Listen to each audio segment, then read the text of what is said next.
I'm not quite sure when he started playing Counter-Strike, but he was playing computers with his big brother. In school, Nikolaj was not a top A student. He was more interested in computers. Well, Nikolaj started out as a youngster on the Danish Counter-Strike scene. And his passion, I wouldn't say it was there for Counter-Strike right from the beginning, because he was also playing badminton. Nikolaj started playing badminton from he was 5 or 6 years old, and clearly very talented. He just understood the game. My mom gave me a racket when I was 2 years old in the garden. My mom wanted me to play badminton a lot more, and it's hard to explain when you're 14, 15 that you actually want to play a video game. He was playing at the top level team in our city. One of the big clubs in Denmark was asking if he would play with them, but he said no.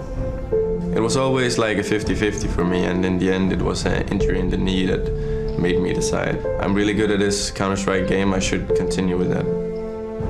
So when I got the call to the best team in Denmark, I had this feeling in my head that was kind of split. You know, you have this huge talent, and back then it was kind of hard to actually realize what it's worth, like compared to now, because back then the viewership and the prize pools were a lot lower. I watched this DreamHack Winter 2012, I think. It was a big tournament back then. I thought in my head, I can be as good as these guys, maybe even better. In the beginning, when he was playing a lot, we were being the parents. We were saying, you are playing too much, you have to go outside. I went to my first big LAN event. It was the Europe National Championships, and we actually won that, and it was the first time the Danish media covered it like as news. That's when I realized this is something big. This is something really big. When I first met him, I didn't know he was device. His strength as a player is definitely that many times you can see Nikolaj having a bad half, but steps up, and if the team are playing bad, he's really good to like, come on guys, we need to do this, and we can still do this even though we are behind. We have seen the comebacks before, we can do it. One of the things about Nikolaj and his skill level is that it has always been really high. We played together in his first team. Back then he was a little uncontrollable.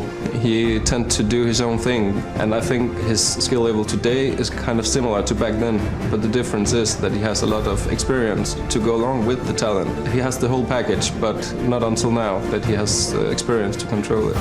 Device is one of the best players in the world, and he might not consider himself one of the best players in the world, but he is. And when we come to his opponents, they know that you shouldn't take meeting him lightly, because he is as good as he is. Nikolaj puts a lot of pressure on himself. He thinks that when people see him as a top player, he wants to perform and wants to live up to what people are thinking about him. If you think too much about it and when you play, it will hurt your confidence and your mentality to be able to perform. I use running to clear my mind. It's something that helps me refocus, and it's basically a part of my training. I think I need to stay fit in both my mind and my body to be able to perform at a high level. Nikolaj as a person doesn't want to be the best, but he wants the team to be the best. He knows how it works to be on a top team, even in-game and outside the game.